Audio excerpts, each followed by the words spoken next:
अच्छा है अगर लिया है तो। अभी मेरे को उसके बारे में पूरी जानकारी नहीं है, मगर मुझे विश्वास है कि चुनावों को मद्देनज़र रखते हुए अभी बहुत कुछ होगा।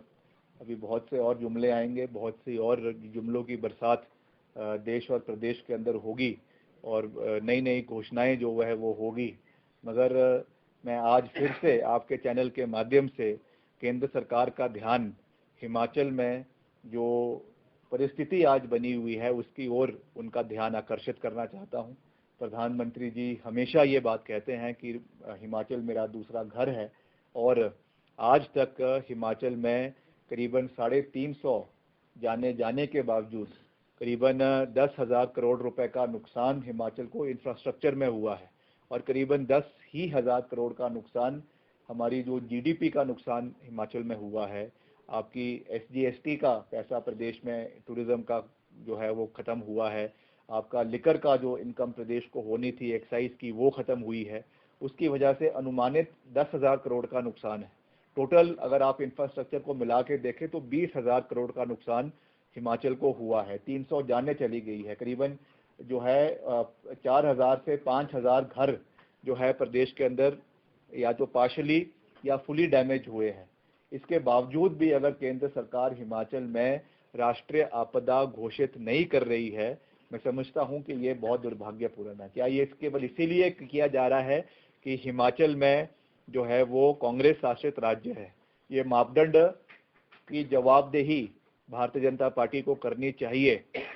जब वो उत्तराखंड में केदारनाथ में जो है वो राष्ट्रीय आपदा घोषित कर सकते हैं, जब वो गुजरात में जब हमारी सरकार थी हमने जो है वो आपके भुज में वहाँ पे राष्ट्रीय आपदा घोषित करी, तो यहाँ पे इतनी जानो जाने के बावजूद, इतने घरों का नुकसान होने के बावजूद, इतनी सड़कों का नुकसान होने के बावजूद हिमाचल में राष्ट्रीय आपदा घोषित क्यों नहीं हो रही है? इसका जवाब भारतीय जनता पार्टी की सरकार को और हिमाचल में जो विपक्ष में भाजपा के नेता हैं और उनके सभी साथी हैं, उनको ये जवाबदेही हिमाचल के लोगों के प्रति जो है वो बनती है। लगातार प्रदेश के अंदर जो है वो सड़कों की बहाली के लिए हमारा विभाग प्रयास कर रहा है, पूरी मजबूती के साथ कर रहा है।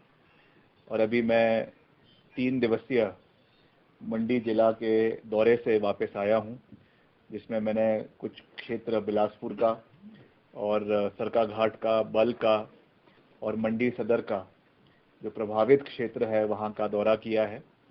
और दोनों ही जिला में, मंडी में और बिलासपुर में, जब मैं अभी गया था तो मैंने वहाँ पे रिव्यू बैठक भी अपने डिपार्टमेंट के साथ और साथ ही वहाँ के जो कंसर्न डिप्टी कमिश्नर्स हैं उनके साथ करी है, ताकि प्राथमिकता पे जितनी बंद सड़कें हैं उनको खोला जाए जो पीडब्ल्यूडी की है, और उसके साथ साथ जो लिंक रोड्स है, पंचायतों की सड़कें हैं, उसको भी इमीडिएटली खोलने के लिए उन्हें निर्देश भी दिए हैं। अतिरिक्त बजट भी दिया गया है। और जब मैं वापस आया मैंने मुख्यमंत्री जी से भी उस विषय के बारे में जानकारी दी, और कई जगहों पे जहाँ पे अतिरिक्त बजट की आवश्यकता थी जिन डिविजन्स में, वो भी पिछले कल जो है वो सैंक्शन सरकार द्वारा इन डिविजन्स को करवा दिया गया है। तो हम जहाँ तक फंड्स की बात है पूरा प्रयास कर रहे हैं कि हर डिवीजन को मजबूत किया जाए और जल्द से जल्द जो है वो सड़कों की बहाली करवाई जाए। एक जो उसमें सबसे बड़ा कंसर्न है कि सड़क तो खुल गई है मगर कई जगहों पे केवल अभी लाइट मोटर व्हीकल्स के लिए ही खुली है, जिसमें अभी तक ट्रक्स या आपकी बड़े गाड़ियां, बसेस उसमें अप्लाई नहीं कर पा रहे हैं। उसमें डंगे लगने की आवश्यकता है। आज सुबह भी मैंने अपने सभी अधिकारियों से बात करी है, ईएनसी से बात करी है, और उनको मैंने कहा है कि 15 सितंबर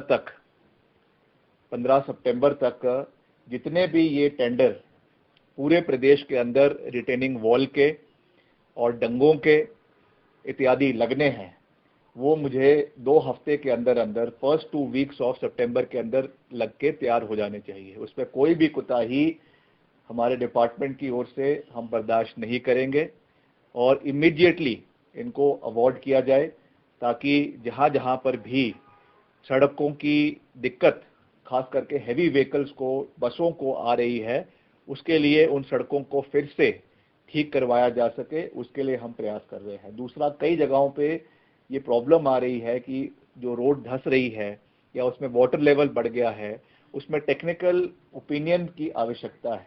उसके लिए भी मैंने विभाग को कहा है कि ऐसी सड़कें जहां पर इमीडिएट डंगा नहीं लगवाया जा सकता, वहां पे आप टेक्निकल ओपिनियन ले कि किस तरीके से आने वाले समय में वहां पे फिर से वो प्रॉब्लम ना हो, उसकी एक्सपर्ट ओपिनियन लेकर ही उसके ऊपर जो है वो कार्य करे। तो इन दोनों चीज़ों के ऊपर, वॉर फुटिंग के ऊपर कार्य हो रहा है, और मैंने ये फैसला लिया है कि हम हर मंडे सुबह 11 बजे मैं ऑनलाइन जो है अपने डिपार्टमेंट के अलग अलग जोन के जो हमारे इंजीनियर्स हैं, चीफ इंजीनियर्स हैं, उनके साथ मैं ऑनलाइन बैठक जो है अपने दफ्तर से करूंगा, और हफ्ते के हफ्ते जो है वो जो आपका प्रोग्रेस रिपोर्ट है वो ली जाएगी, और उसके हिसाब से जो है वो आगे चलने का हमने कार्यक्रम रखा है।